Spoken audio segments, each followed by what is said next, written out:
First is Dr. Micheal Wasielewski, Director of the Argonne-Northwestern Solar Energy Research Center. Dr. Wasielewski has his PhD from the University of Chicago, and he did a postdoc at Columbia University. He's been with Argonne National Laboratory for many years, where he rose through the ranks to become senior scientist and group leader of the Molecular Photonics Group. He also holds an appointment as senior scientist in the Center for Nanoscale Materials at Argonne. Professor Wasielewski's research is on light-driven charge transfer, transport of molecules and materials, photosynthesis, nanoscale materials for solar energy conversion, spin dynamics of multi-spin molecules, molecular materials for optoelectronics and spintronics, and time-resolved optical and electron paramagnetic resonance spectroscopy. Now, you'll have to excuse me, I'm a chemical engineer, but I know a couple of the words. Second speaker is Dr. Jeff Chamberlain, Senior Account Manager, Office of Technology Transfer, Argonne National Laboratory. Dr. Chamberlain has his PhD in physical chemistry from Georgia Tech. He is a leader of the laboratory-wide energy storage initiative. The work involved is coordinated into four research areas: advanced battery R&D, process engineering for pilot-scale studies of battery materials, energy storage studies for power and management, and energy storage R&D and advanced powertrain systems. He also has an active role in Argonne's Lithium Ion Battery Development Initiative. Dr. Chamberlain performed industrial research at several companies before joining Argonne, including Cabot, Microelectronics, Nalco, and Dow. Third speaker is Dr. Mohammad Shahidehpour from Illinois Institute of Technology. Mohammad is the Bodine Distinguished Professor and Chair of Electrical and Computer Engineering, and he received his PhD in Electrical Engineering at the University of Missouri. He is the Director of the Smart Grid Research Center at IIT, which is part of the Wanger Institute for Sustainable Energy Research at the university. Mohammad is an expert in the area of wind energy integration and smart grid research and implementation. He is currently the principal investigator for 3 ARRA grants, as stimulus grants, on the implementation of wind energy and smart grid. These grants have been awarded to IIT in partnership with local communities and corporations. Dr. Shahidehpour is a fellow of the IEEE and the editor-in-chief of the new IEE Transactions and Smart Grid. He travels around the world to speak about the benefits of smart grid technology and research and alternative energy integration into the United States power grid. So let me call first Dr. Wasielewski, and he will present on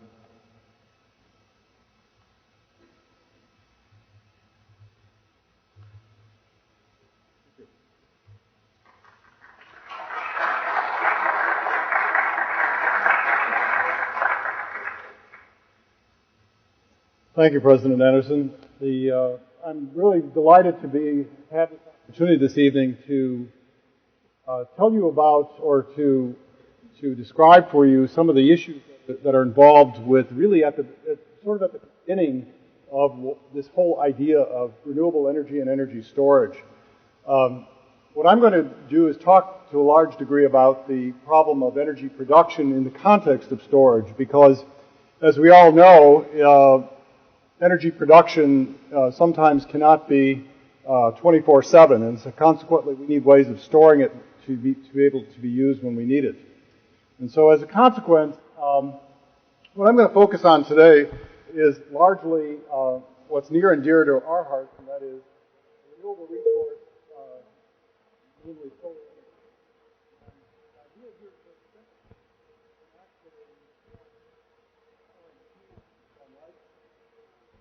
can be in the form of, or constitutes stored energy. And so what I'm going to do is describe for you what the problem is.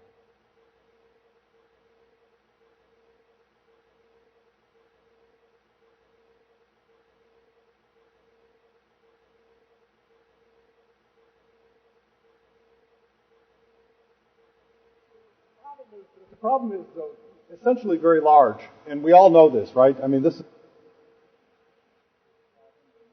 many people in the audience are familiar with this problem. The idea is, how are we going to meet our future energy needs? And I like this picture because it looks as if the sun is either rising or setting, and I'll leave that as an open question. We'll come back to that at the end as to whether our energy future is bright or our energy future is not so bright.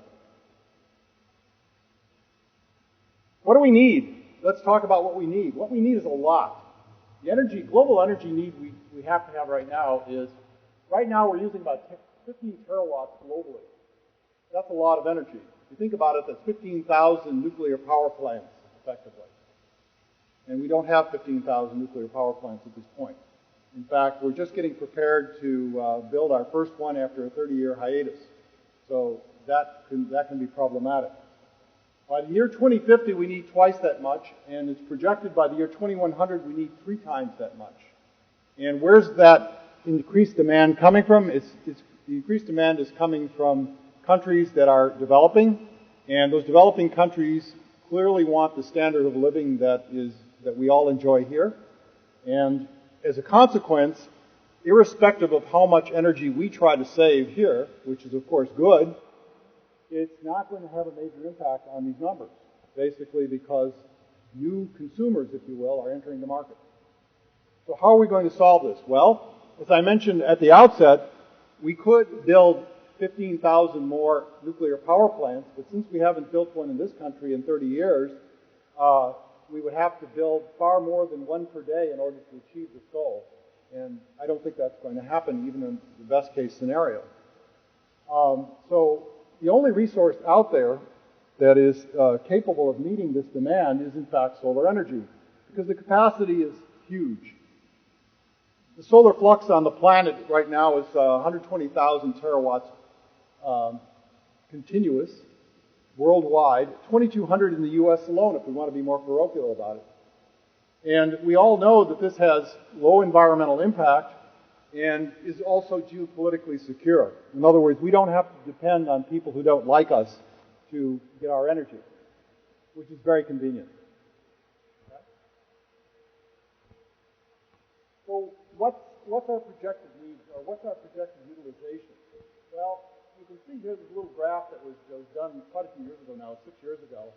It shows the total projection of energy needs increasing as to meet the figures that I mentioned before.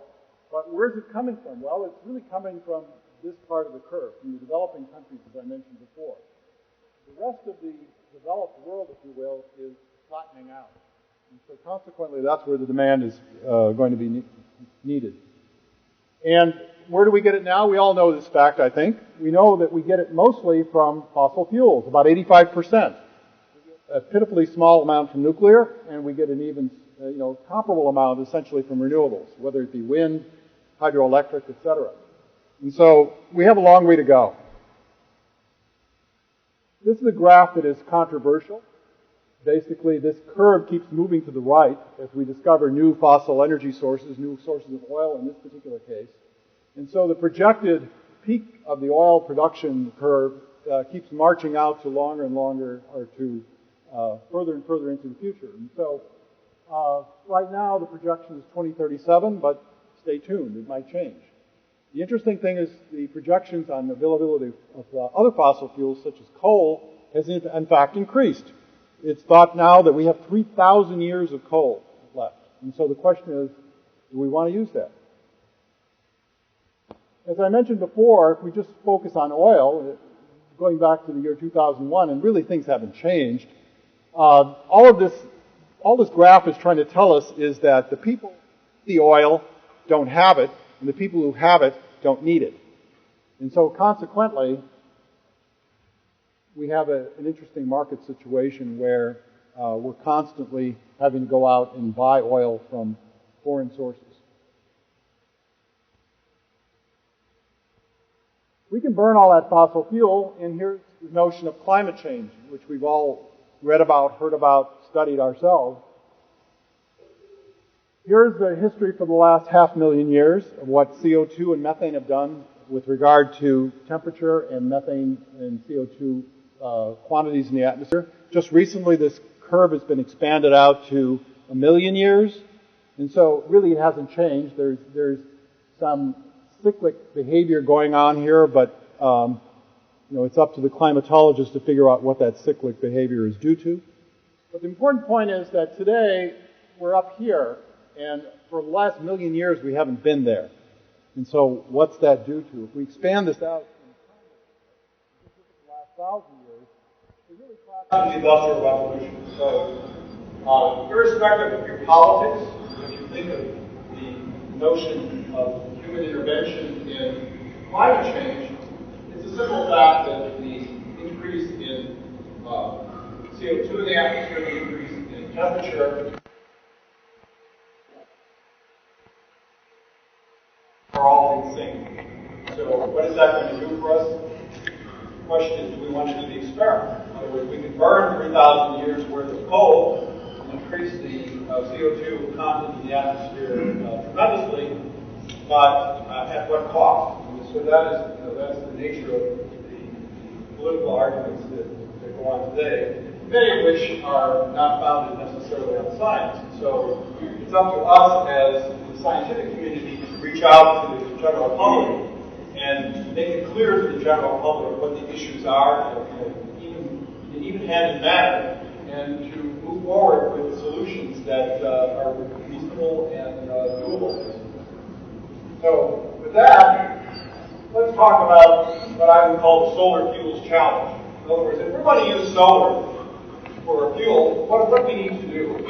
Well, it all centers on storage. It's the purpose of why we're here, basically. And that is, as we all know, the sun goes down at night. On a very cloudy day, it's not very sunny, so consequently your solar collector, your solar cells aren't going to work very well. So we need to be able to store the energy when the sun is shining in some form. The best way to store it today is in the form of liquid fuel. We're not talking hydrogen here because hydrogen, if you will, is the fuel of the future because it requires significant infrastructure change. Right now, it would be great if we had a way of taking the CO2 in the atmosphere, converting it back into a burnable fuel to have a carbon-neutral cycle so that we can use our standard gas station or standard distribution system in order to deliver the fuel where it needs to be. So we save a huge amount of money by being able to solve this particular problem now, and then considering hydrogen as a second tier of fuel for the future. It's a high-risk area, basically. We don't know how to do this when it comes down to it. We simply don't. And if anyone who tells you otherwise is not telling you the truth. We need lots of things. We need to develop new ways of solar capture and conversion into potential, if you will, charges. We need to be able to actually split water to produce hydrogen because the act of splitting water gives us the electrons, if you will, to actually reduce CO2 in the most environmentally friendly fashion.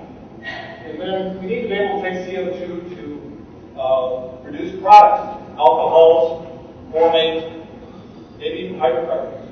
But we need to be able to do this in a cyclic fashion. But importantly, we also need to consider economics, social, and public policy as well, because as we all know, we might have the greatest technology in the world for accomplishing a particular goal, but if there's no public acceptance of that technology, then it's not going to go anywhere. So that public education and public acceptability are important, as well as economics.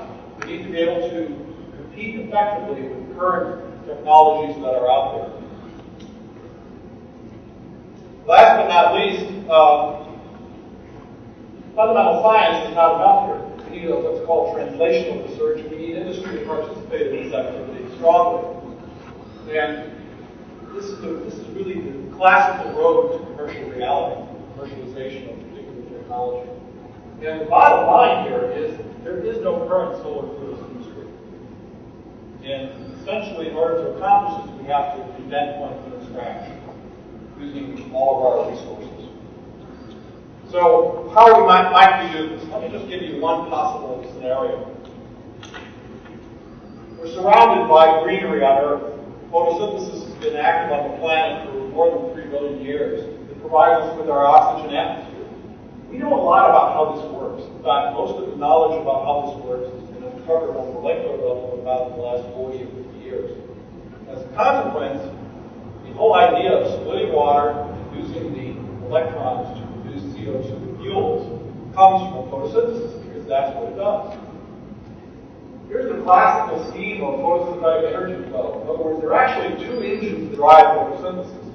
One oxidizes water to provide oxygen, and then provides protons, which drives a multi-step process that goes on to a second light-driven engine, which then provides the kick, if you will, to reduce CO2 to carbohydrates in the case of the natural system. But in our case, it would be in terms of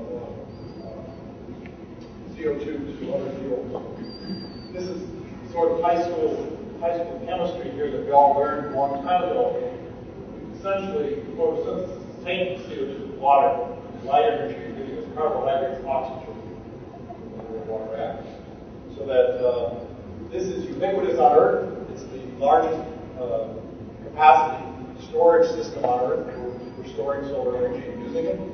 So maybe we all learn how to do this. We've come a long way in 50 years. Here's one of the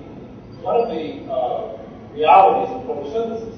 If you turn back the clock even 10 or 20 years, our knowledge of the part of photosynthesis that splits water was cartoonish, to say the least. We kind of knew where the proteins were, where the pieces were in membranes. We kind of knew how things worked. We had no molecular detail. But in recent years, that molecular detail has become clear by the crystallization of proteins involved in this process, and the detailed architectures of how this process occurs become apparent. So now we have the building blocks we need in order to proceed. So what have we actually learned from biology? We've learned lots of things, but I boil it down to really three concepts. One concept is that if you have a photo-driven catalytic system for solar fuel, you ought to make it out of building blocks that can self-organize into the final thing you want to have actually do business. And indeed, one way to do this is to have a system that's optimally functional and actually can repair itself by some process, if nothing else other than disassembly or reassembly. So a lesson from nature. Nature uses tailored environments as well. In other words, nature is very economical. It keeps using the same components over and over again. So it's something we can learn how to do as well. It also uses environments as compartmentalized subsystems that actually generate chemically incompatible parts of the system. So compartmentalization of tailored environments is important. Last but not least, nature is a great systems integrator. We need to learn how to systems integrate when we try to produce a solar fuels-based storage system. And so we need to study systems integration and to optimize the system in a more concerted fashion. How do we use these lessons? Well, one way to store solar fuels is through artificial photosynthesis. And so people have been working for years to make molecules that do this sort of thing. They're still working today. And indeed, the targets are simple: hydrogen and liquid hydrocarbon fuels. And indeed, this is the road to achieving this particular success. As I mentioned, we take a lesson from nature, something that we call, for instance, the smart matrix concept. Scientists operate in the mode that's on the left side of this graph. If you want to use light energy to transmit charges through catalysis to a multi-step system, you're going to start from one end and build unique pieces of the puzzle in order to get you from here down the chain to there. Nature doesn't work that way. Nature uses the same components again and again and again, but makes a specialized tailored environment to help do the work. So we need to know how to do that too. And indeed, that's the basis of a lot of work that many of our colleagues are working on. So let's take a look at two systems that are just cartoons, but really show you how this ought to work. Like, for instance, if one had a self-assembling system with multiple components where you could separate charges just like photosynthesis does in a stepwise fashion, then you could feed electrons into a catalyst which would generate nitrogen protons, or alternatively, the holes in another oxidator process as well to, let's say, oxidize water. You can do that for artificial photosynthesis, but can also do this for electricity production. So solving one problem allows you to solve two problems simultaneously. You can do the same thing, and moving charge up and down these organized conduits, it end up giving you new types of solar cells. Solar cells that can be conformal, flexible, capable of being woven into fabrics, capable of being bought at Home Depot on rollers, so you could actually just use it for a couple of years, recycle it, and give a comfort going back and doing it. So things like that are on the horizon. So what about our own center? Let me do a little commercial message to show you how this is being approached in the modern context. In other words, we're in an age now of team science. And team science means research centers targeting important problems for societal need. So our particular center was founded last year by the Department of Energy to tackle this particular problem. And this idea of team science is really at the core of all of it, so that it really goes beyond any one individual or set of individuals, but it requires a significant team of people really focused on this particular challenge. And so our challenge is to dramatically improve the conversion efficiency of solar photons into renewable electricity, to achieve a new understanding of how to do this, basically. As I mentioned, it really is difficult to do. You simply don't know all the details. And it's to design, synthesize, and actually assemble nanoscale architectures in order to do this. But, a lot of us are old guys. Right? We need to educate a world-class science and engineering workforce because it's not likely that we're going to solve the problem. It's the next generation that is going to really look at it. So consequently, we need to have an educated, motivated group of students who are going to carry the ball on this and to really get enthused about solving this important societal need. So what are the challenges we see them? Well, we see them in solar fuels arena, as I mentioned, how to do this. We see them in how to make solar cells that are flexible and cheap, really cheap. And there's a materials problem. How to put the materials that are going to pass for these kinds of features. But this isn't enough. You have to do science. And so this is just a collage of science we're doing. You need tools as well. We have spectacular tools, both at the university and at the Argonne National Laboratory, where we have some of the best user facilities in the nation, like the Advanced Photon Source Center for Nanoscale Materials, and now the Argonne Leadership Computing Facility, one of the largest and most powerful computers in the world. Here's some of those places at Argonne. Here's the nanoscale nanofabrication facility at Northwestern, and we're working together with 24 research groups in order to accomplish this goal. But it's not just us. Okay, that's important. This is a worldwide enterprise. And so we need lots and lots of partnerships. There's lots of universities and corporations and other national labs. Here's an important partnership of ours, a group that looks like us a little bit. We look at ourselves in the mirror and say, hey, geez, they're like us. A group in Uppsala, Sweden.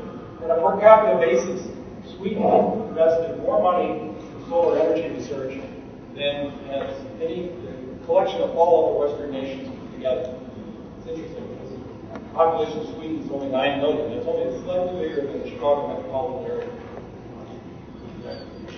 So they've got huge facilities for doing this. And what they've done, in fact, is bring people together from around the country, move them physically, to generate new institutes that bring people together to have more innovative things. So it's important for us to cooperate and to collaborate with these people on lots of levels. We do. So finally, the question I leave you with is it a sunrise or a sunset? I sincerely believe it's a sunrise because I think the future is bright in being able to solve these problems. But in point of fact, it's incumbent upon us to make sure that it's not a sunset because in point of fact, it's going to be difficult for the world as a whole if it turns out to be that way. So with that, I will. Thank you.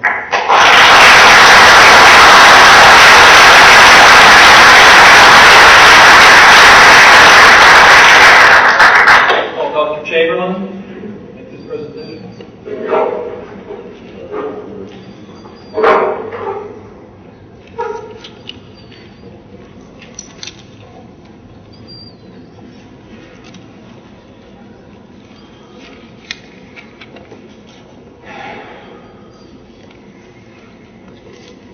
Great, thank you.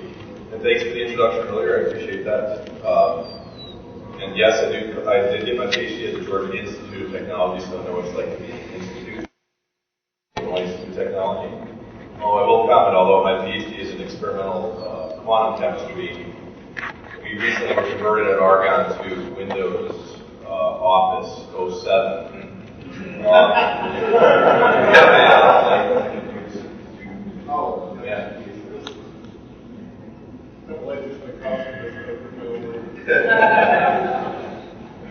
But although that's my PhD, note that I could not figure out how to put an uppercase 2. I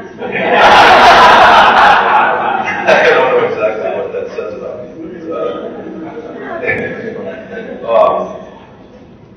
So when Benjamin Brooks first called me to ask for me to give a presentation on energy storage, and I'll start by saying, you're going to hear, I'm focusing this on electrochemical energy storage, although there's a number of ways to store energy, created alternatively or not, there's a number of ways, and I'm going to focus this on electrochemistry. But when I was first called to give a presentation, like any good ethical scientist, my first thought was, what's in it for me?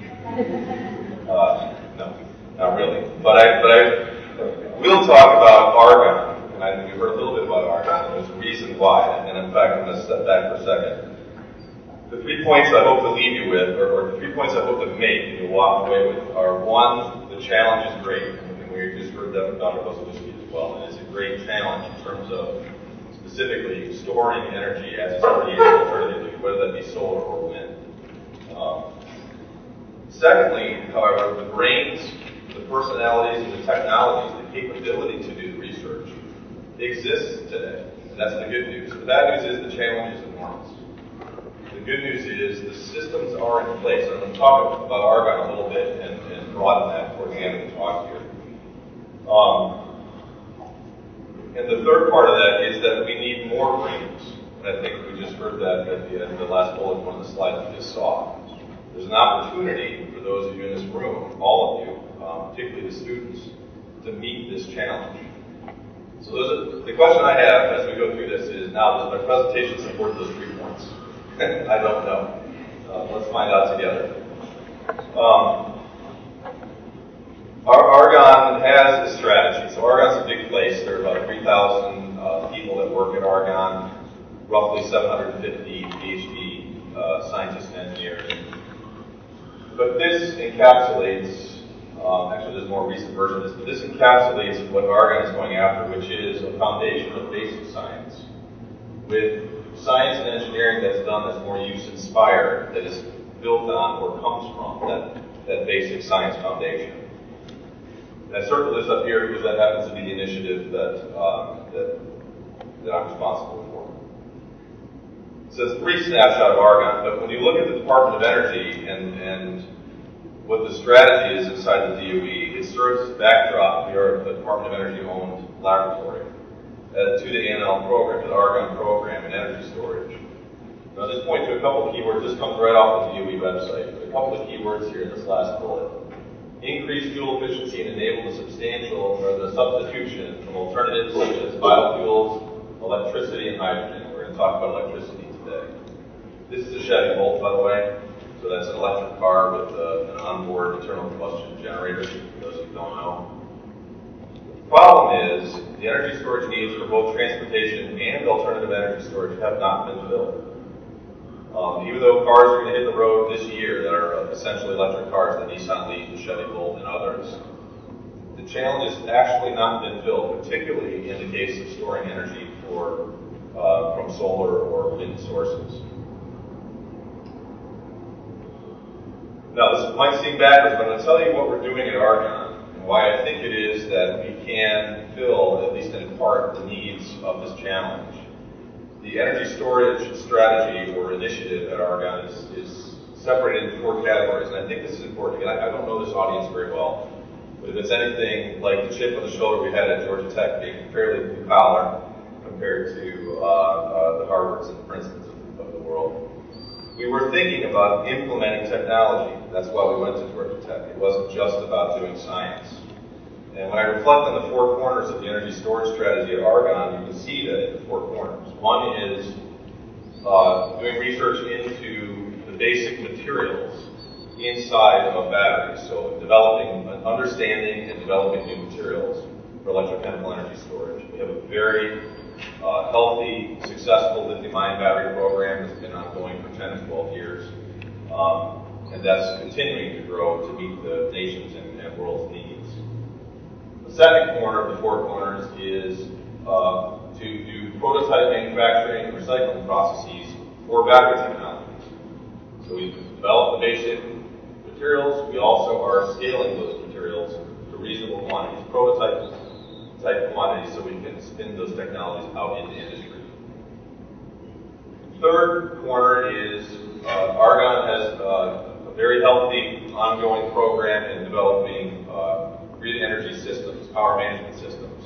But there's a new piece of that that's growing now, and that is grid reliability and storing energy from alternative sources. And finally, the fourth corner is at Argonne there is a world-class transportation center that works with pretty much every automaker in the world in developing an understanding for how cars work, and it's particularly important when you're talking about hybridizing technologies like internal combustion engines plus batteries, or fuel cells plus batteries, or engines that burn hydrogen. So what I hope you see in these four corners are connections of the basic science to the ultimate applications. And they all are inside of Argonne. We're doing work in every one of these areas inside of Argonne. And this is just I won't spend a lot of time on this. This is a pictorial version of that same story. And I will hit on something that's extremely important that we just heard mentioned in the previous presentation. Critical alliances and partnerships with other national labs, industry, and academia. We do that today, but the size and scope of this challenge dictates that we continue to do that and make more elaborate and robust interaction with other institutes. We do have ongoing programs with IIT, with University of Illinois Chicago, Northwestern, University of Chicago, as well as regional, but as well as other labs and universities around the country. But I do want to point out a couple of key things. So as I mentioned earlier, we go from the basic materials development and synthesis and understanding of the very basic systems up through prototyping materials into battery prototyping, and I mentioned the transportation department. But this is a breadboard vehicle on which you can put any kind of technology and actually measure how it performs on a treadmill or a dynamometer. And this is, if you ever get a chance to come to Argonne, you should see our display for how the smart grid will potentially work when it's up and running. But again, it's just a pictorial that covers the last slide I mentioned. I'm going to spend, I don't know, again, this audience very well, I'm going to spend a few minutes just talking about lithium-ion batteries and what they are before I move into what's coming next. So, in a lithium-ion battery, you have cathode materials. These are just coatings, these electrodes. The metal oxide coatings are the cathodes, and typically it's a carbon anode material. And like any cell, what happens is ions move from one side to the other, and you create a circuit, and electrons go in the opposite direction, so you can actually get electricity out of the battery. But one important thing about lithium-ion batteries is that when an average person hears the words alkaline battery or lead-acid battery, whether they know it or not, they're actually hearing a definition of chemistry. That's not true for lithium-ion. The only thing that you're hearing when you say lithium-ion is that is the ion that is moving between the cathode and the anode. The chemistry can be altered, and in fact is controlled and altered depending on the performance you want or the ultimate application you want. So if you want a high power application, a hybrid electric vehicle, for instance, or a power tool, you will use different materials inside this battery so that the lithium can move in and out and circulate in and out of those materials very quickly. If you want a high energy system that doesn't require a lot of power, like a cell phone or a laptop or an electric vehicle, as opposed to a hybrid electric vehicle, what matters is how much energy you can pack into these materials. That becomes the predominant question over the question of power. So you can alter and change these materials so that it meets the application. That is a very different type of battery system than, say, alkaline or lead acid. Because lead acid is uric acid and lead. That is not the case with lithium ion. You can alter the electrochemistry of the electrolyte. You can alter the structure and chemistry of the cathode and the anode. So with that point, so the batteries you're carrying around today are lithium cobalt oxide. What's coming next is something different. A123, which is a startup you may have heard of coming out of MIT, went public last fall. They use lithium iron phosphate. Argonne has developed some new chemistries that are nickel manganese cobalt that are coming out into the industry now that are also very high energy materials, higher than the materials in your batteries and your cell phones today. But the real point of this is Argonne is working on all of those areas. So we're developing new cathode materials, we're developing new anode materials, and we're developing new electrolyte systems to enhance the overall ability of these batteries to store energy, to transfer that energy in and out of the cathode anode, or to have higher power, to reduce the expense of these materials and then ultimately the batteries, and increase the safety, improve the safety. And again, I assume we're talking to a lot of engineers and scientists. Another key thing to walk away with is this fascinated me when I first learned it. This is a different cartoon of the same thing. So you have cathode materials and anode materials, and the lithium ions actually interpolate. They move inside in and out of these materials. But what happens is when you first charge the battery and you extract lithium out of the cathode materials, you can actually have a structural collapse of that material. And that's really one of the main reasons batteries fade over time. These lithium-ion batteries in your laptop and cell phones fade in 1 or 2 years' time. So what I found interesting was that depending on what chemistry you put into the electrolyte, it will define the film that's formed. There's a protective film formed that protects the cathode materials and the anode materials, but still needs to allow the transmittal of that lithium ion. It needs to allow the movement of the lithium ion across that film. Well, you can design an electrolyte suit so that when you charge the battery the first time, you create a film that preserves the integrity of those electrode materials. So this is about the whole system, almost like we heard about photosynthesis, that if you understand each of the individual materials, that's actually not important enough. You need to understand how the whole system operates. But from an engineering perspective, what I found fascinating is the last step in making one of these batteries is to charge it. It's actually part of the manufacturing process. And they know if they're forming this SEI layer, the solid electrolyte interface layer. To me, that's amazing. It's fairly an uncontrolled reaction. Not a lot is understood today, I would argue, about how best to form that film. So I'm skipping over a lot of things. I guess suffice it to say that Argonne has developed and is continuing to develop materials that are being commercialized all around the world today by most of the big companies you've heard of. Some startups in the U.S. like NVIA out in California, companies like Enerdale in Indiana, but some big companies like Sanyo and LG over across the pond, they are using the materials that were developed at Argonne for their first big generation lithium-ion batteries for transportation purposes. But one of the points of tonight's talk, maybe the key point, is how do we store energy for alternative energies? And you already heard it in the first talk, but that's a very different problem. That with a car, what matters is how much energy can I put into a unit mass or unit volume, some combination of the two, and at what expense. But if I'm storing energy that's coming from a windmill or a solar panel, it doesn't matter to me the mass of that battery. If it's inexpensive and efficient in transferring energy through the electrolyte or through the electrochemical circuit, that's all that matters. I can have a giant battery, I can have a small battery, it doesn't matter. So the next couple slides I'm going to tell you is what's coming next after lithium ion. So lithium ion is going to be a very successful technology in cars for quite some time. Billions, tens or hundreds of billions of dollars is going to change hands, and people are going to make a lot of money in lithium ion. But one of the roles of the National Lab System and the universities is to think about what is after that. What's 20 years down the road? What's 50 years down the road? What are the needs? One such system is lithium air. This is a known system, but I want to talk about it for a second. Let's see. An important aspect of lithium air, I don't know if you have heard of lithium air. It's been in the news a lot for the last year, even though it's a known system, at least for the last 10 to 15 years, is that the energy density, or the amount of energy you can put in a unit mass in this system, as compared to lithium ion is about 10 times the amount. So theoretically, you could make a battery system that will hold 5 to 10 times the amount of energy per unit mass at roughly the same cost. We don't know yet what the ultimate cost will be. But think about what that means. The Chevy Volt's coming out with the car, the Chevy's coming out with the Volt, and that car will go 40 miles before the internal combustion engine kicks in. The Nissan Leaf has a 200-kilometer range. You could have a battery of the same mass that holds 5 to 10 times the energy. Now, all of a sudden, you're talking about game-changing technology. The likelihood of adopting for a normal consumer goes way up if I can know that I can go 300, 400, 500 miles with a single charge compared to lithium ion.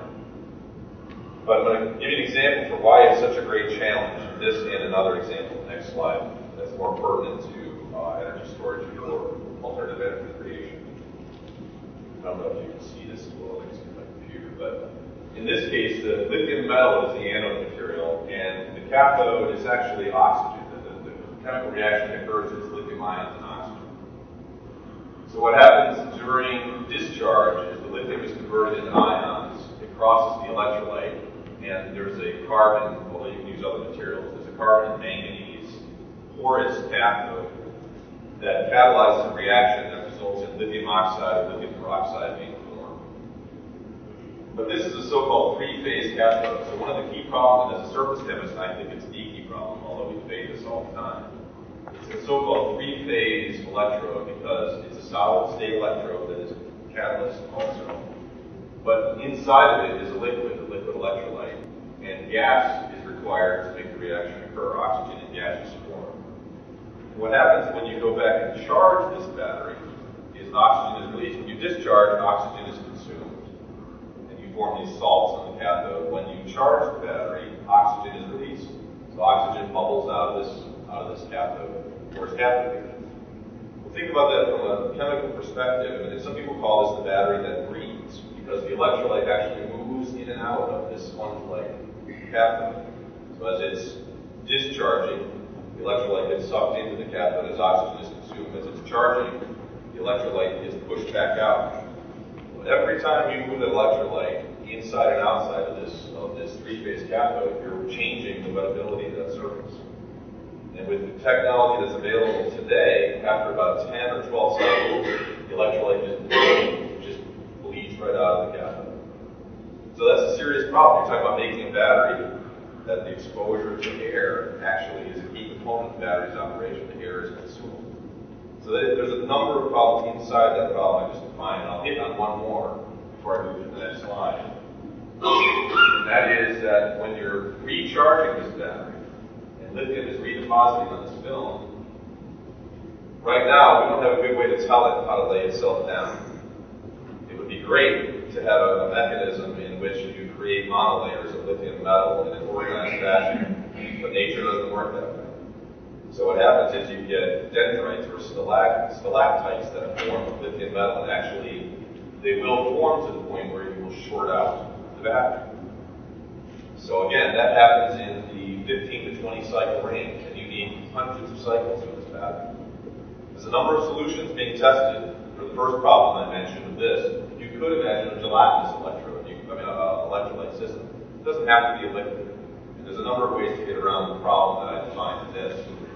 Likewise, over here, when you're forming stalactites, you can use chemistry to alter how that electrodeposition occurs.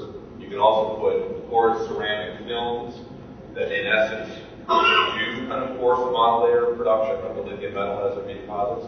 There are solutions that can be had. But one of my main points of this slide is the problems with this battery, although there are very high hurdles, the promise is great. But more importantly, it's all about solid-state physics and surface chemistry. And so was the lithium-ion problem. They're very different batteries, but the same experts that worked on these problems for the last 15 years are now turning their minds to this problem. And it's the same problem. It's electrochemistry, it's surface chemistry, and it's solid-state physics. Finally, I'll touch on another example. So that battery is optimal for transportation, lithium air, because, as I mentioned, it's a small mass, small running battery, high energy. But it could, if you could bring the expense down, you could also use it for mass energy storage, stationary energy storage. But there are systems already in place, and this to me really paints the key difference between energy storage requirements for transportable power compared to energy storage requirements and the differences in the problems with regard to storing alternative energy or energy created alternatively. This is a so-called flow battery. I think it's the Vanadium Redox flow battery. And all it is a battery like the schematic I showed with lithium ion, except that the chemistry that's used are in giant tanks. So there is a battery in this warehouse. And there are two tanks in there of different chemistries that they pass across each other. And they come in contact with the membrane that they share. And electrons cross that membrane as the redox reaction occurs. Now, there's not a car in the world you would want to put this battery. I hope that's obvious from the schematic. This is another version of the same type of battery. But you can imagine a giant solar field out in Arizona with batteries like this buried underground. As long as the expense is low and the efficiency is high, the transfer of those electrons and ions, then you're okay. But what I wanted to finish with, I think that's the last slide I have, is going back to one of the points I hit and we heard in the last slide, and that is, so after 5 years of graduate school and how many years now? 14 years of working in industry, working at Argonne. I've never seen an opportunity like this. And I don't know what drives the people in this audience, but the challenge is enormous. And I said that's the bad news earlier. Frankly, I think that's the good news. The people at places like IIT, what do they want to do? I hope they want to do the same thing we want to do. We want to use our brains to have an impact on society. And I don't believe I'm overstating that. The opportunity is now, and it's a once-in-a-lifetime opportunity to do something that has an impact on humanity. And I'm not overstating that. When you think about the problems that are facing us that were just described in the last talk and described in this talk, they're enormous problems, they're solvable. And everyone in this room has a brain that can be applied to that problem. So that's the last comment I'll leave with. To the university tonight. I'm going to talk about the engineering aspect of the business, from the science of issue. This is the outline of my talk. First, I'll talk about the challenges of electricity and issues that we're dealing with and the restructuring of electricity. And I'll tell you what restructuring means. I'll talk about the innovation in the electricity restructuring. And I divide that into 3 different groups related to transmission, to generation of supply, and to energy efficiency. There are a number of projects that are being implemented at various universities and engineering centers related to all these 3 subjects. On the transmission issue, all topics related to congestion, to wide area monitoring, self-heating. On the supply part of it, heard about renewable energy, storage, all the issues related to distributed generation, and on energy efficiency, all the subjects related to demand response, smart grid, real-time pricing, and all that.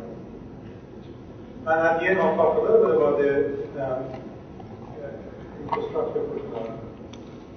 So let me start from the very beginning.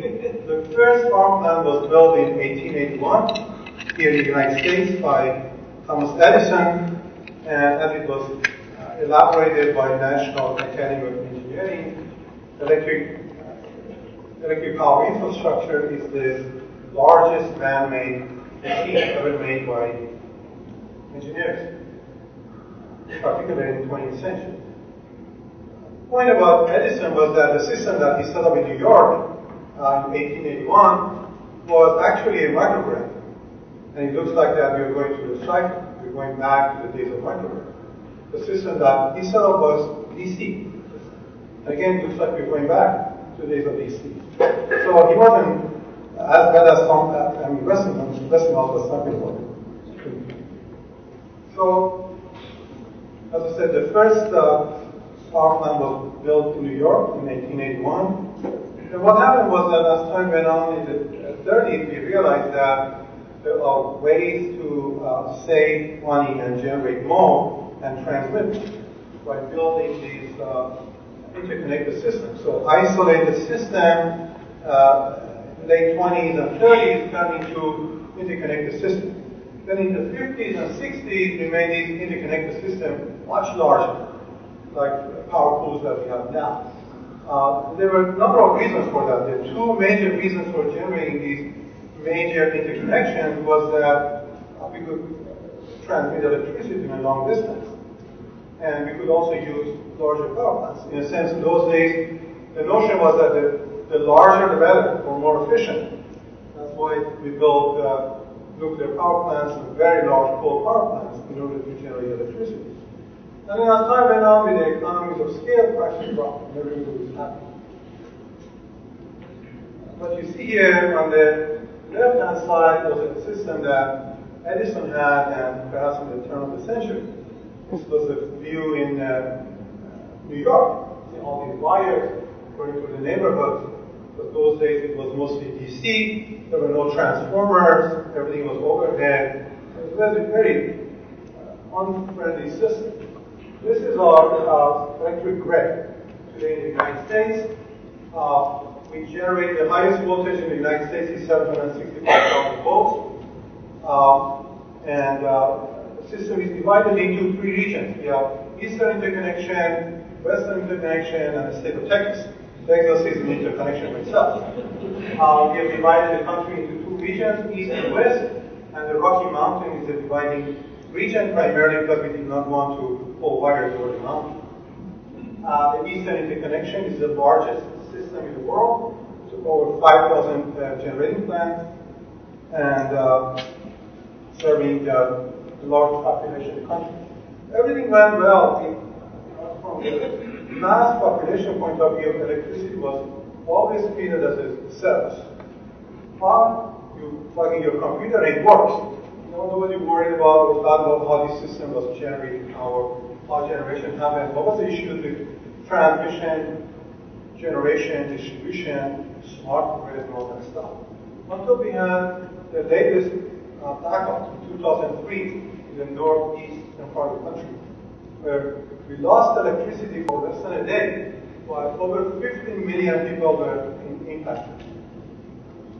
Cars weren't running, trains weren't running, putting cash money in our ATM, gas stations were not working, and pretty much the northeastern part of the country included part of Canada, but it was mostly in the United States. All these systems that we were dealing with in the 30s, 40s, and 50s was defined as a vertically integrated utility. And what it means is that it's a system that generates, transmits, and distributes electricity. So the system that was set up at that time was pretty much doing everything from generation all the way to end users. And it was a natural monopoly. A natural monopoly is a system that's very capital intensive, so it's not everybody's business. Startup system is very efficient, because as I pointed out, the larger, the more efficient. And it's a regulated system. So public commissioners set the price, and that's what we as end users pay. It went on, as I said, for 70, 80 years, 90 years, and everything looked fine. It was a centralized system.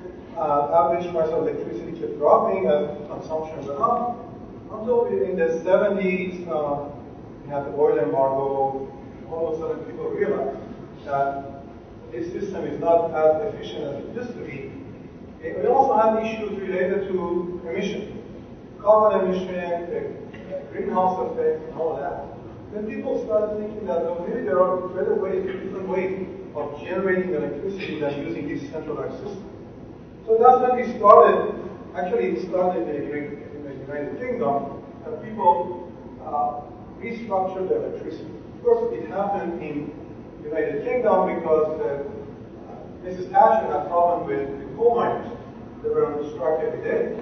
So she figured that there must be a better way of generating electricity than relying on all these coal miners that are on strike every day.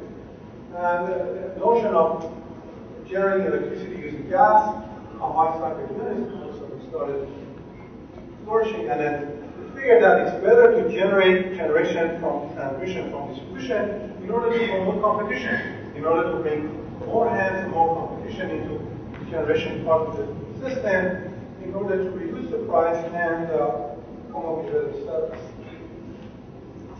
In fact, this is a model in Chicago.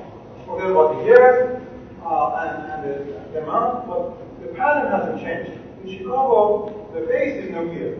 About 70% of what we generate in Chicago is by nuclear plants, all belonging to ComEd. The peak pretty much is coal. So if somehow we can get rid of the peak power generation in Chicago, pretty much this time, we can come up with a much cleaner environment. So this notion of smart grid and energy efficiency that we'll talk about relates to Chicago perhaps more than any other part of the country. So what's restructuring? We divided the system into 3 different sectors: generation sector, transmission sector, and distribution sector. Transco stands for transmission company. DISCO stands for distribution company. So by dividing the system into 3 different segments, now you allow independent power producers, people who are not part of this large monopoly, to come in this transmission system in order to supply those to the end. So you created a system that pretty much on the generation side was competition. Transmission and distribution still remains to be very regulated due to issues related to security. So now this is what we have in the United States. We are the largest energy producer in the world. Installed capacity in the United States is close to 1,000 gigawatts. There are 17,000 power plants in the whole country. On the transmission side, we have over 160,000 miles of transmission line, much more, over 1 million miles on the distribution side. And much of the money that we spend at the end of the month for paying our bills goes to the generation, 65%. So it's quite obvious that creating a competition in this region makes a lot of sense. And all issues that we see now are related to competition and renewable energy because of this restructuring. Of course, electricity is not the first infrastructure that was sort of deregulated in the United States. Telecommunication system, airline industry, natural gas industry, they were all regulated or deregulated before electricity. And now you can use, for instance, because of the deregulation of the telecommunication industry, it's the only cell phone. You can use your cell phone, practically call from this phone to anywhere in the world.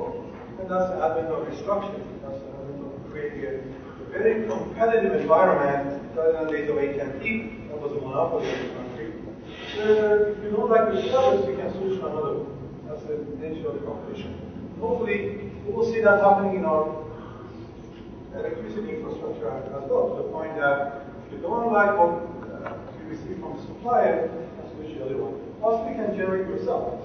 You can cover the roof of your house with photo cells, you have storage in your house, and rely less on the utility to supply the electricity.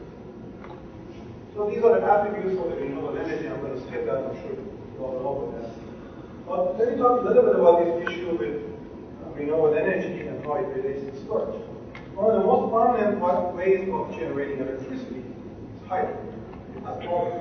But now we can relate that to small hydro. And this map shows most of the major rivers of the United States.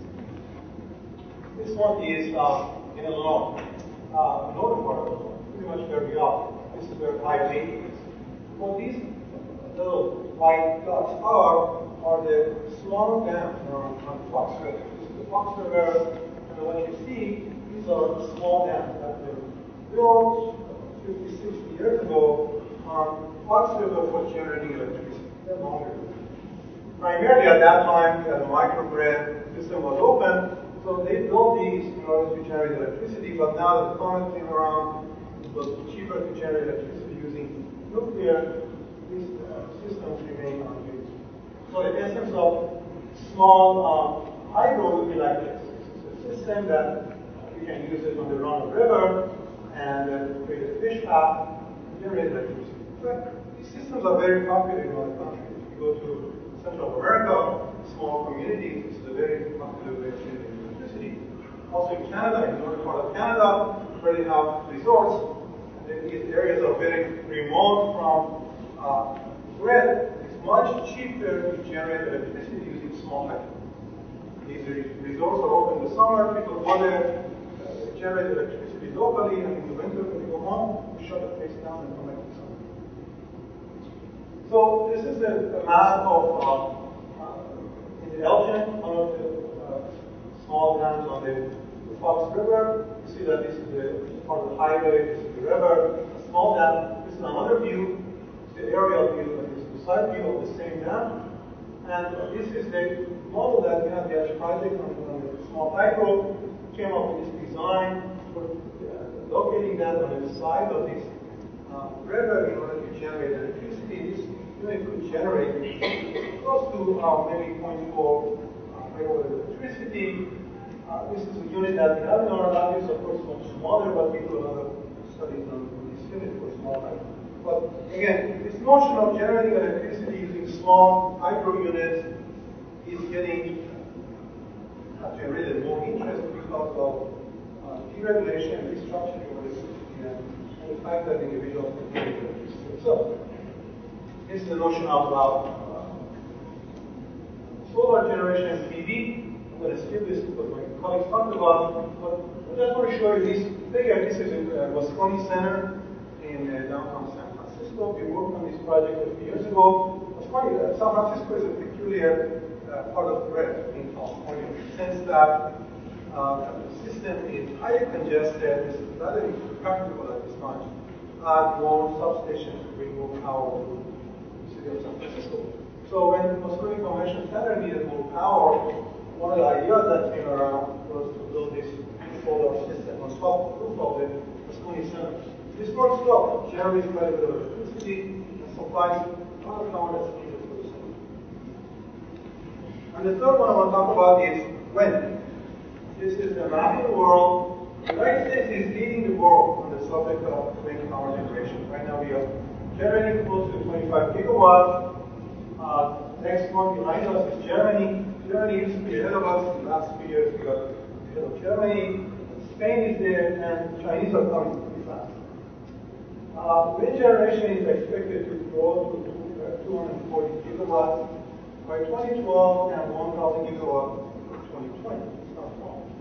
In fact, U.S. Department of Energy is forecasting that by 2030, 20% of the power generation in the United States is going to be wind. It's a large amount, very large. So the storage is going to play a significant role. Of course, the issue with the wind is that if you have that everywhere in the country or everywhere in the world, then it sounds like a white noise in the sense that if wind is not blowing in Texas, maybe it's not going to blow in Florida. Of course, whether that really works is not going to work. But the point is that the more wind you have, the better chance of providing it in a long-lasting form. But this figure shows the power generation in year 2000. This is where we are, and that's what is expected in 2030. And you see that there is a massive increase of wind generation. Hydro remains to be very popular among renewable units. There's also a very large increase in biomass, but there's perhaps the most significant one in this respect is what we put from half of the wind generation for the world. The problem with the wind generation in the United States is that a lot of it is in the central part of the country. This is the North Dakota, South Dakota, Oklahoma, Texas region. Except this figure shows where the population, the top area shows where the mass population lives in the United States, and where the prices of electricity are higher, close to New York, Pennsylvania region. So people who are investing in this system are interested to get it out of this area in order to make a lot of money. They're not interested in giving it to the central part of the country or Midwest because there's not much money to make. And you see very little money is here, a lot more is cost. So that's where the issue of the bulk transmission comes into picture. Of course, we believe that base power, whether it's in the form of nuclear be a coal shall remain popular for many years to come. But this issue of generating wind and building additional transmission lines and going to microgrids is something that is going to happen in the future. This is the map of the Europe. This is the way that's going to be formulated. As you see, there's quite a bit of offshore wind generation in Japan, and these are all connected to each other using high voltage DC. So companies like Siemens and ABB in Europe are doing a tremendous amount of work on high voltage DC transmission. These are most underwater transmission that is connecting most of the Western Europe. So when it comes to wind, as we discussed, we need a lot of storage. And perhaps one of the most prominent way of storing electricity, I think, at this time, is the pump storage. These are the kinds, other than what my colleagues pointed out, the form of a dry battery and iron, in a very massive power generation for storage.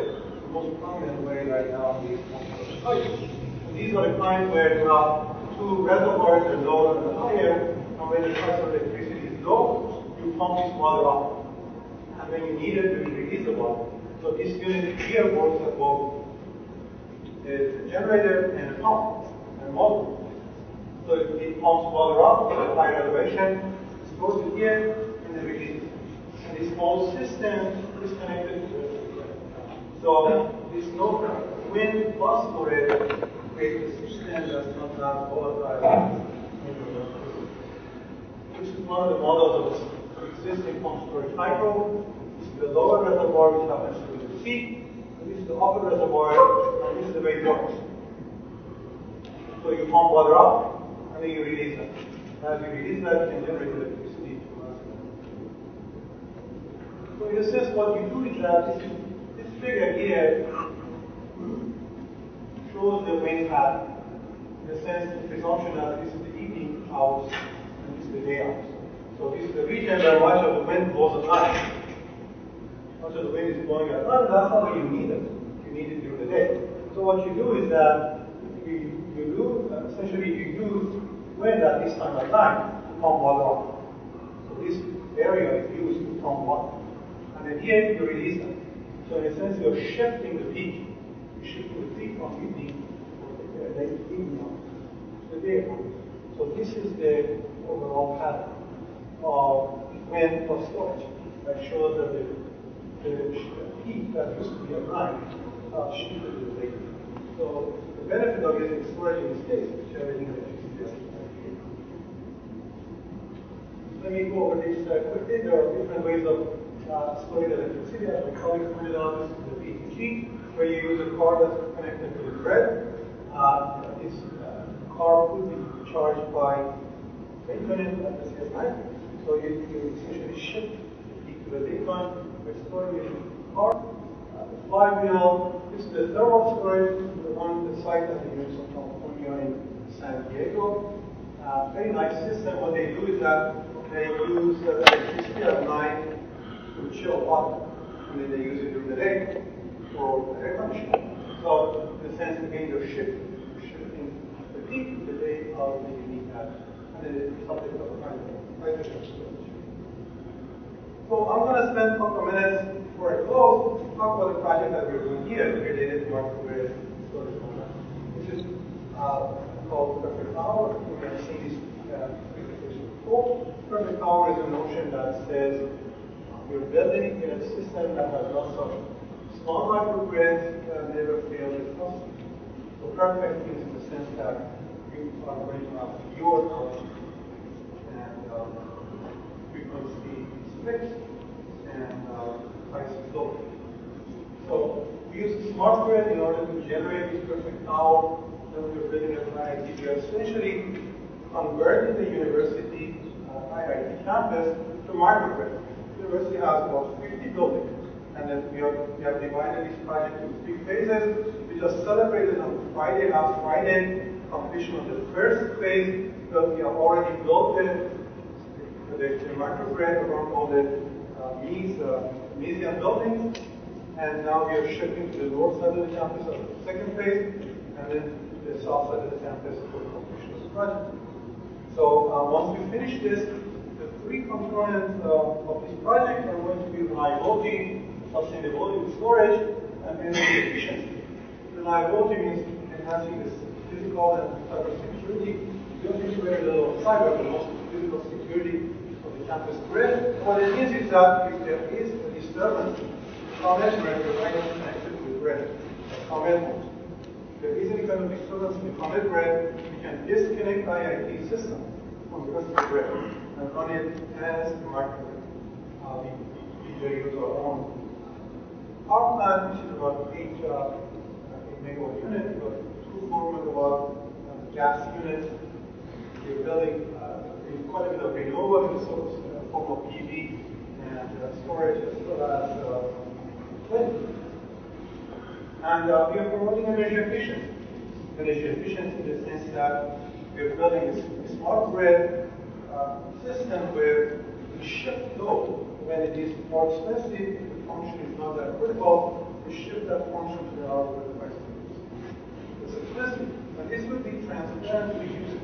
So we use technologies like safety and wireless system in order to control the load throughout the campus without emissions.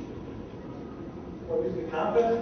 Dividing it into 7 loops, color-coded here, and these small boxes are these switches that are manufactured by Wasielewski, which is called a company.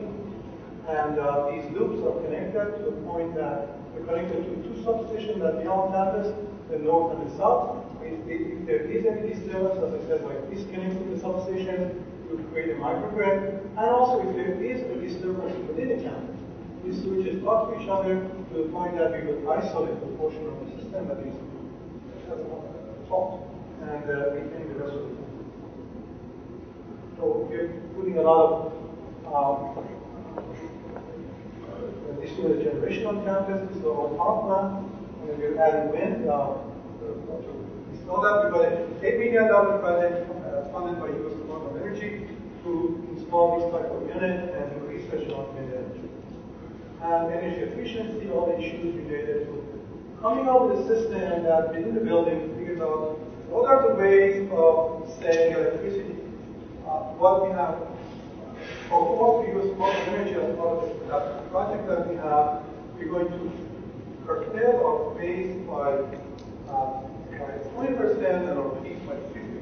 That's a major undertaking that the university is taking in order to show that microgrids can work and microgrids can be very efficient. Let me skip all of this. So finally, electricity infrastructure smart. From a grid point of view, we need to establish a very comprehensive market in order to allow individual generators, people who can generate electricity from corporation. We need to come up with an inclusive generation and transmission plan, like the one that we pointed out that can be generated wind in the middle of the country, which will transmit that to the eastern seaboard. And we need to come up with a very sophisticated control and monitoring to make sure that what happens in 2003, this blackout doesn't happen again. The more exciting part is on the market grid issues. That's what's happening here at IIT. That we will integrate this with the generation, with sustainable resources and storage. We deploy smart grid for energy efficiency and the control of the system. And we encourage customers, whether customers are university people or the end users in the Chicago area. Now, the center that the president pointed out for smart grid training and talk about that. Thank you.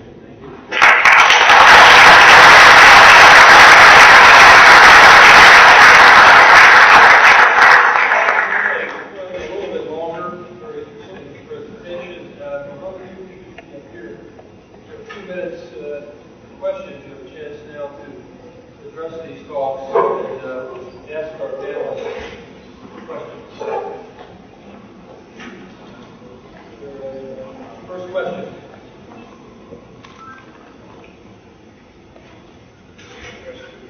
Last speaker, your opinion of the impact of the idea of having microturbines and a lot of residents powered by power, natural gas, that sort of thing?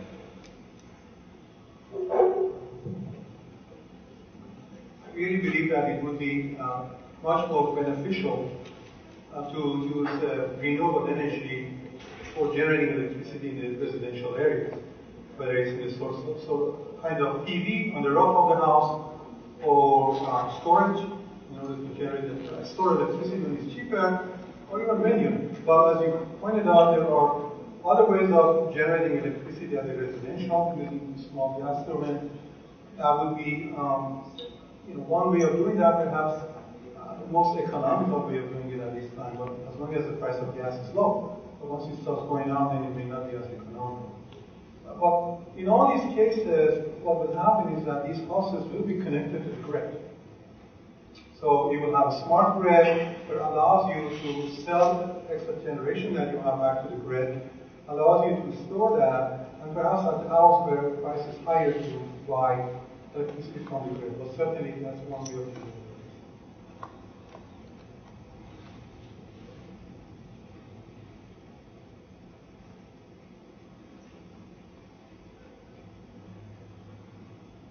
A couple of quick questions on the issue of the smart grid. To what extent is the nationwide development of this smart grid contingent on the understanding of the getting room temperature superconductors for grid materials? And what is preventing us from really developing suitable materials for hydrogen storage and release that meets DOE specification?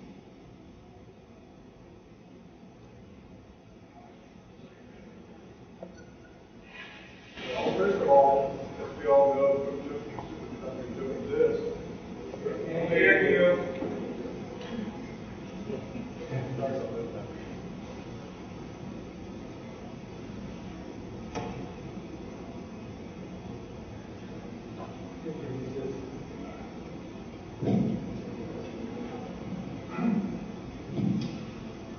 Let's take those issues one at a time. First of all, room temperature superconductors don't exist, so that field has made fairly small progress since the achievement of superconductivity at liquid nitrogen temperatures. So I think we can set that one aside for the near term.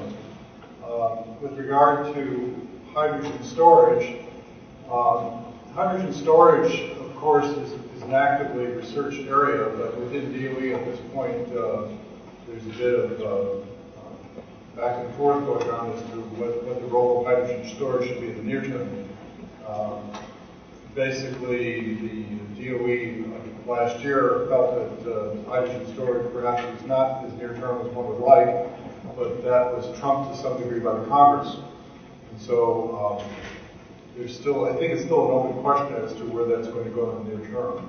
So I think the emphasis right now is shifting considerably to liquid fuels, as I mentioned at the outset, and it's something that everyone, irrespective of what side of the fence one is on with regard to the hydrogen issue, everyone agrees that liquid fuels, in a carbon neutral sense, are really a near-term solution that is worth pursuing.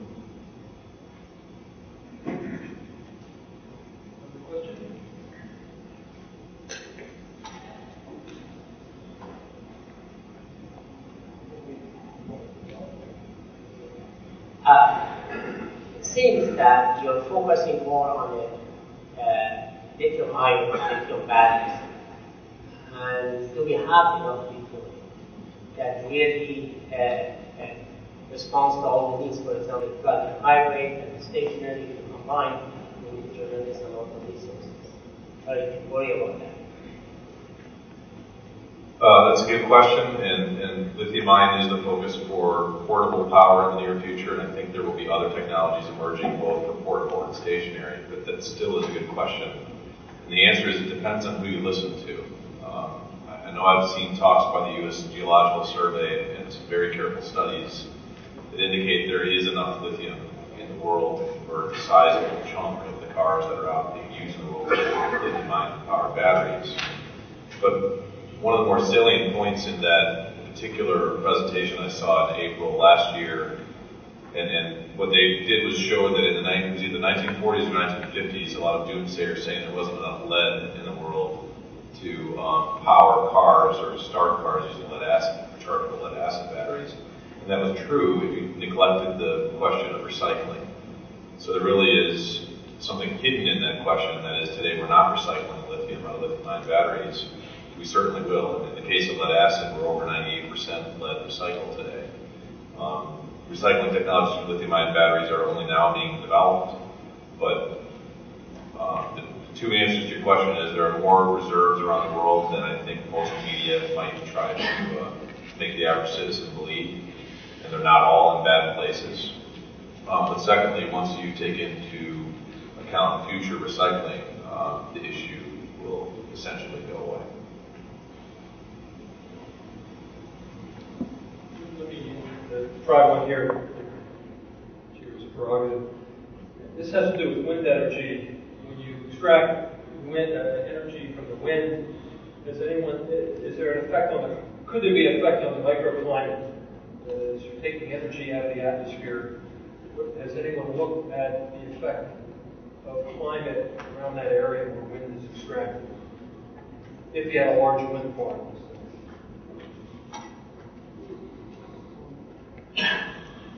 One issue that we are planning to build or perhaps install a very large utility-size wind unit in the South County, which is about 50 miles from Chicago, as part of this DOE project that we have. And one of the environmental issues that we are dealing with is related to bats in Illinois. We have to make sure that the wind unit will not kill bats. But I'm not sure, I haven't heard much about complaint, at least from the DOE or any of the environmental agencies related to issues that you're bringing up. Perhaps it exists or not.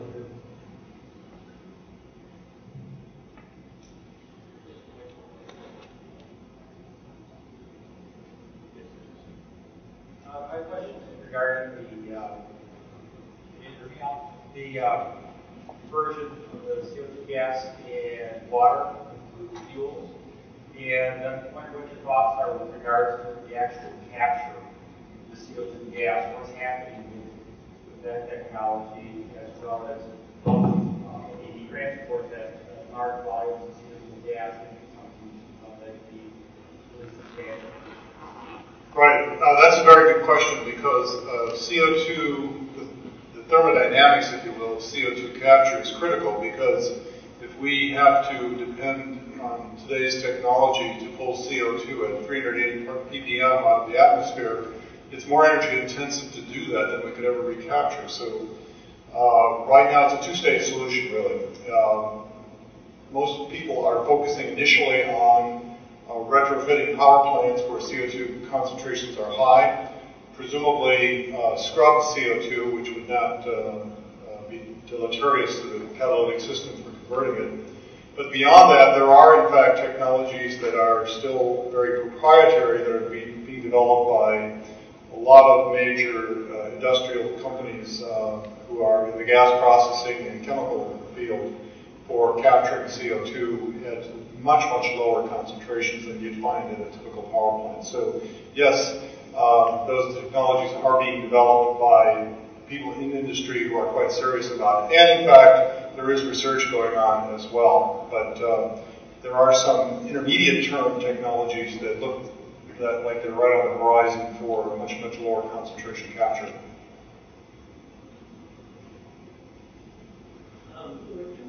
Large-scale storage system. One was a very large battery, it looked like a barn, the other was much larger storage.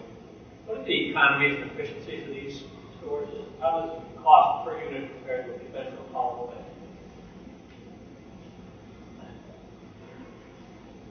I can only comment on the pump storage, because that's the one I work with. The efficiency is about 70% of pump storage, and there is a very large capital cost, of course, and you need the land to build it. But once it is in place, the cost of operation is minimal. Pretty much what you need is a pump, and you can store quite a bit. The largest pump storage facility in the world is in Michigan at this time. Illinois has no pump storage facility. and the one in Michigan works very beautifully. The pump storage is a dream for every system operator because you can control the system much more efficiently when you have that much storage available, in the sense we can take care of massive outages and any kind of ripple effect in the system by using pump storage or any kind of storage that you have. The pump storage comes very handy because you can store massive amounts of electricity, depending, of course, on the size of the reservoir. Generally, the total reservoir, as I pointed out, is C, or a very large reservoir. The upper reservoir is the man-made system, and depending on the size of that, you can store gigawatts of electricity. So when you extend that question to batteries or electrochemical systems, the answer is unknown to date. There are not enough systems made. It's not full-scale manufacturing. In fact, even some of the basic problems have been solved. But I would add, beyond even pumped hydro, there's flywheels and compressed air. There are existing technologies that can be used today that are efficient enough and inexpensive enough to have an enormous impact in saving and storing energy in wind and solar. So the purpose of electrochemical energy storage studies is to try to answer the very question you're asking. Can systems be built that are energy efficient and cost efficient enough to solve the problem in the case where you're not in a geography where you can do pumped hydro, for instance? The issue with the pump storage is that it can store gigawatts. All the other technologies that are currently available are much more limited. Perhaps as time goes on, when those systems get to be, or technology gets to be more mature, perhaps some of those can take the place of the pump storage. But at this time, pump storage is the most popular because of the size of storage that it can provide. Maybe I can talk long enough. Wait for the thing on this one.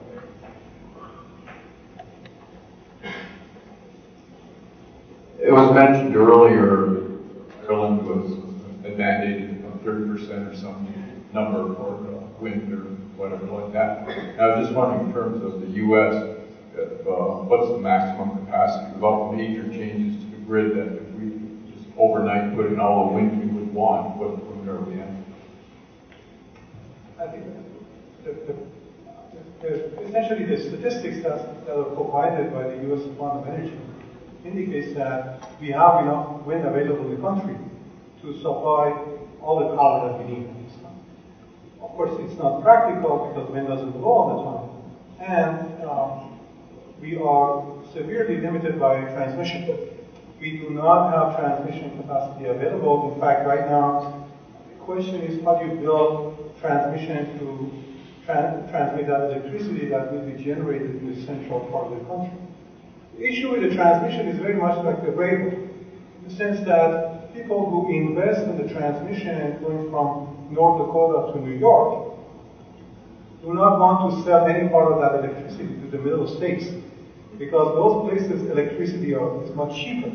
They want to go all the way to Boston. But it's like a railroad. If the train is not going to stop in my neighborhood, it's not going to go to me.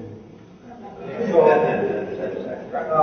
states like Minnesota, Iowa, they are questioning these massive transmission that's going to go to their states if they're not going to get part of that pie. And of course, transmission developers have no interest to sharing that power with those states. So there is no question that federal authorities have to come in and intervene and solve the problem. But the problem remains unsolved. I can expand on that a bit from personal experience. I have a house in Delaware, and I pay 20 cents kilowatt hour, and here I pay 10 cents. That's why they don't want to sell it in the West.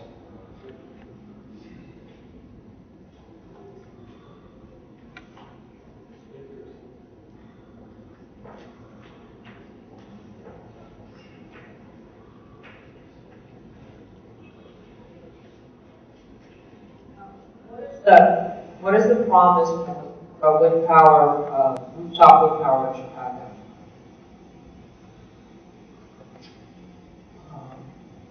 Prospects of wind power in Illinois, in Chicago, let's say.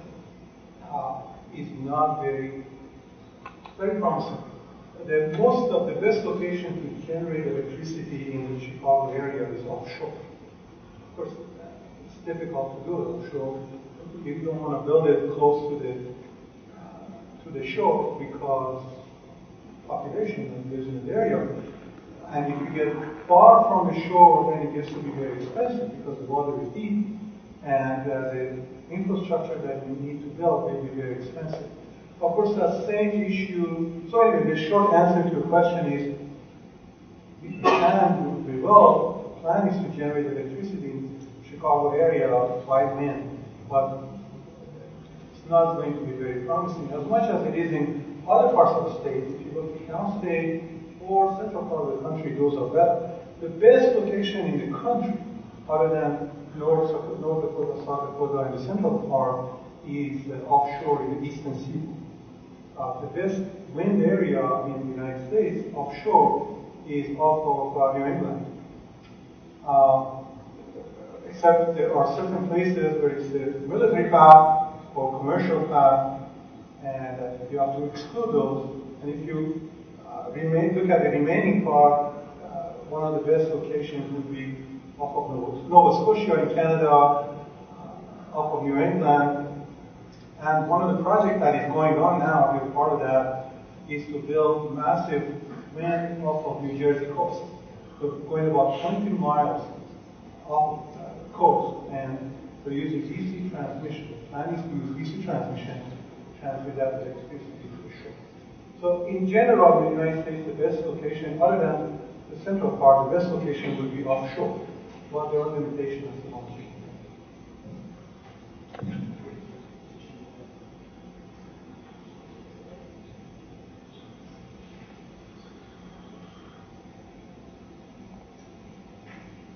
I noticed on one of the last slides, you showed a projection of electricity growth being generated by wind versus nuclear. I'm a little bit surprised at the disparity. The nuclear was such a small component.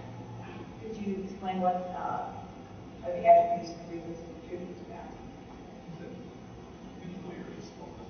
Well, we haven't built any nuclear unit in the last 30 years in the country. So it shall remain small until there is a change, which now we're building the first one in the southern part of the country. But as long as we don't build it, the prospects remain to be small.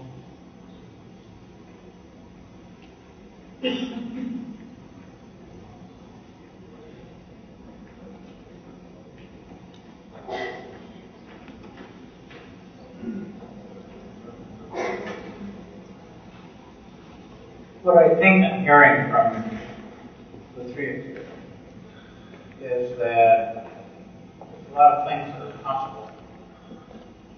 There's not very many things that are likely in the next 10 to 20 years that are going to dramatically affect storage of energy and supply of energy. That we're looking at micro solutions, basically.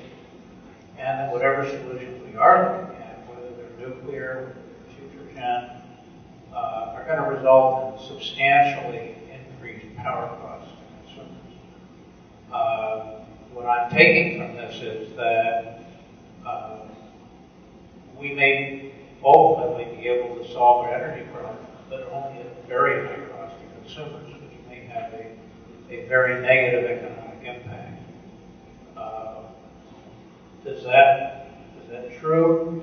And if that is true, what does it say for the future of alternative energies in the highly polluting coal?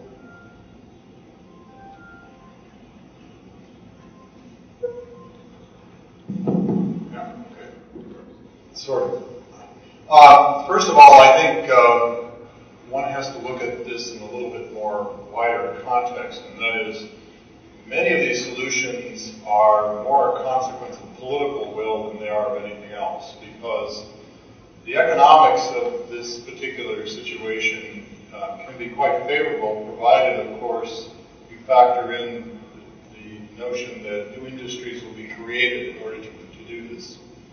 Now, that having been said, the regulatory issues and all of the other issues that go along with it have to be solved as well. But in point of fact, the solutions that are being talked about in the broader energy portfolio of alternative energies, and to some degree, nuclear is an alternative energy as well, because we just have dropped the ball on that a long time ago, and hopefully we're picking it up now. But the point is that each of these solutions is doable if we have the political will. Will energy will be more expensive? Of course it will be more expensive. Basically, but it's a question of choices. In other words, we have to decide for ourselves what we want to do with regard to our own future well-being and that of the future generations as well. And so it's a decision that we collectively have to make. Now, hopefully we'll make the right decision, but of course there's no guarantee we will. The other point is that this is the statement that was attributed to Steve Chu, who's the current Secretary of Energy, and that is, it's a point well taken. It's become almost a cliche, but it is a point well taken. That is, he got up before a crowd a couple of years ago and essentially said that if we don't solve the issues curing cancer in the next 50 years, life as we know it will pretty much go on as we've experienced it. But if we don't solve these energy issues in the next 50 years, life will become very, very grim in 50 years, because the number of people wanting energy will increase, the number of people using energy will increase, and lifestyle, economy, everything will be substantially diminished worldwide for everyone. And especially those of us who are in a privileged position in the Western world, where we've enjoyed essentially limitless energy at modest cost for a long, long time. And so we're going to give up a lot unless we solve the problem. And then the question then becomes, well, do we just burn that 3,000 years worth of coal? Okay, it's an experiment you can only do once. In other words, if we're wrong, then we've done something we can't reverse. So the question then becomes, maybe we ought to figure out whether that's the right pathway too. In other words, maybe we ought to invest some effort into figuring out the impact of these products on climate change and just where that impact lies. And we better do it quickly, because time's running out in either case. So I think it's a complex issue. And, the bottom line is that things rarely get cheaper with time. And in fact, the price goes beyond just pure economics of daily life, but essentially the economics of maintaining a civilization. If we fail, then our civilization simply disappears.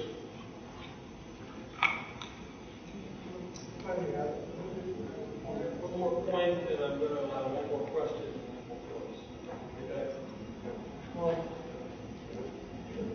If you only consider generation, of course generation is going to be more expensive using renewables and all that. But one point that we are missing is the fact that